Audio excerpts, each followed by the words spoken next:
Tudo bom, turma? Sejam bem-vindos aqui ao nosso quarto bloco, tá? Onde nós vamos falar um pouquinho a respeito das atitudes de um pesquisador. Eu deixo bem destacado aqui, né? Primeiramente, a pesquisa não é minha, a pesquisa é sua. Por que eu falo isso? Muitas vezes existem muitos problemas entre o discente e o seu orientador, tá? Então isso aí é algo que tem que ficar claro para vocês discentes. Então vocês têm que buscar constantemente a inovação e o treinamento para pesquisa. Você precisa ter conhecimento do assunto a ser estudado, então você precisa ter uma base. Precisa ter formação multidisciplinar aprofundada, embora a pesquisa vise aprofundar em uma determinada área, o conhecimento adquirido ele é multidisciplinar.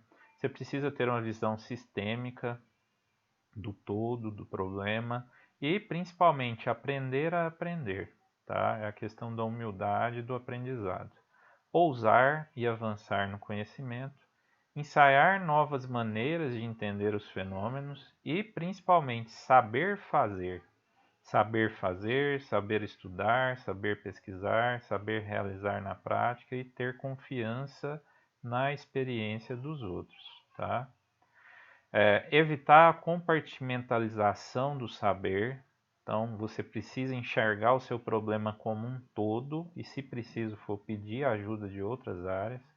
Dominar as facilidades oferecidas pela informática. Hoje em dia, vocês têm, né, ferramentas excelentes para facilitar o desenvolvimento dos projetos de pesquisa. Ter uma visão humanística da coisa, então você precisa ser um cientista, mas você também precisa ter uma visão humana da sociedade, dos impactos da pesquisa, e ter uma atitude autocorretiva. Sempre que você obter resultados, você precisa analisá-los. Esses resultados estão coerentes? Estão corretos? Outro assunto importante que a gente precisa conversar é a respeito de ética na pesquisa, tá? Na pesquisa, em todas as áreas da nossa vida é importante, mas na pesquisa isso é indispensável. Honestidade intelectual é um fator essencial para cada pesquisador. O seu projeto, você está sendo honesto com o projeto, com a execução dele, com a análise dos resultados, com os resultados apurados, com as conclusões? Então, o cientista, ele sempre tem o quê? Ele tem um objetivo único e exclusivo de sempre tratar a ciência como algo verdadeiro, como algo honesto, independente do resultado, tá? Tomar cuidado com a apropriação indevida de obras intelectuais, e aí a gente vai ver muita importância das citações, das referências bibliográficas. Você precisa citar materiais que não são seus, você precisa definir a fonte, citar corretamente o referencial, porque senão isso significa o quê? Plágio, tá? E aí um pouco mais à frente a gente vai falar um pouco mais sobre isso.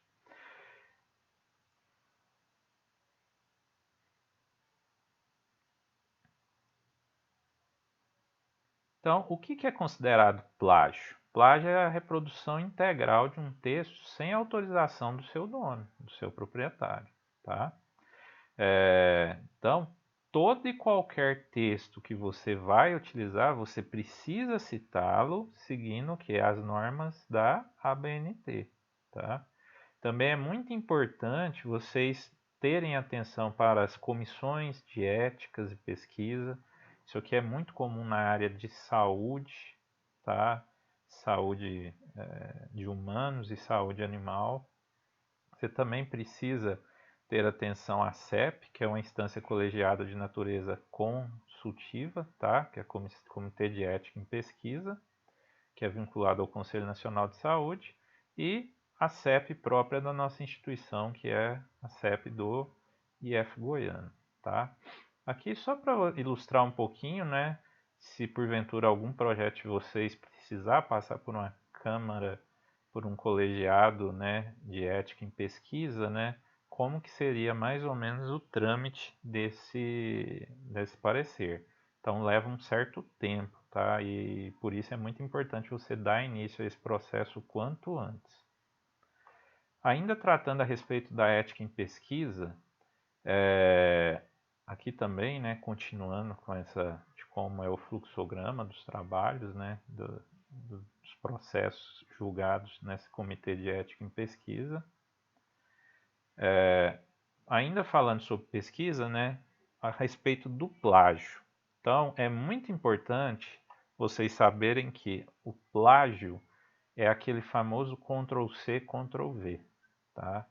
É você roubar as ideias do seu colega. Nós sabemos que a gente vive num mundo bastante competitivo, tá? Mas isso, né, esse nível de competição em que nós vivemos, isso não nos dá o direito de nos apropriarmos indevidamente das ideias dos colegas, tá?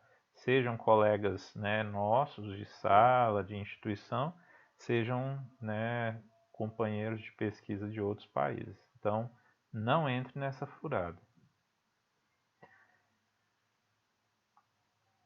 Ah, mas quais são os tipos de plágio? Nós temos uma infinidade de tipos de plágio. Temos plágio integral, é o Ctrl+C, Ctrl+V total, a pessoa não muda, mal muda o nome, né, do trabalho. Paráfrase, né, o que é uma paráfrase? Você pegar um texto de alguém, reordenar as suas frases e parágrafos e fazê-lo como sendo o seu. Então, parafrasear sem atribuir à fonte, isso é plágio também. Dados de pesquisa, você se apropriar de tabelas e dados sem mencionar a fonte. Mosaico de plágios, isso aqui é a famosa colcha de retalhos. Muita gente faz isso.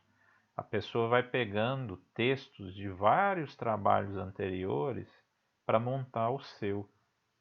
Então, dá a impressão que é um texto novo, que é um texto próprio, mas na verdade, quando você faz a consulta, você vai ver que é um mosaico de plágios, e isso é extremamente perigoso.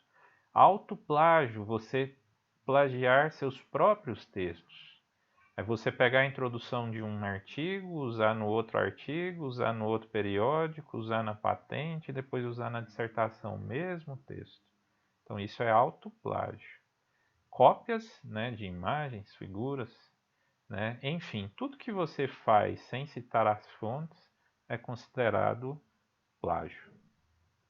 E existem, pessoal, várias ferramentas computacionais de detecção de plágio, tá?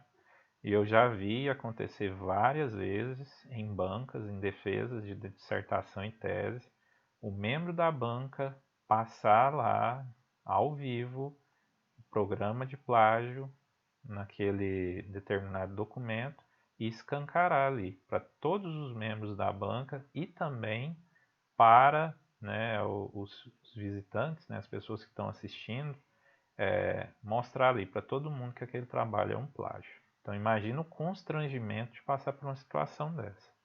Então, com essas ferramentas de hoje em dia, é praticamente impossível você plagiar um texto, plagiar um documento e passar em branco. Tá? Em algum momento vai ser detectado e você vai ter sérias complicações por causa disso.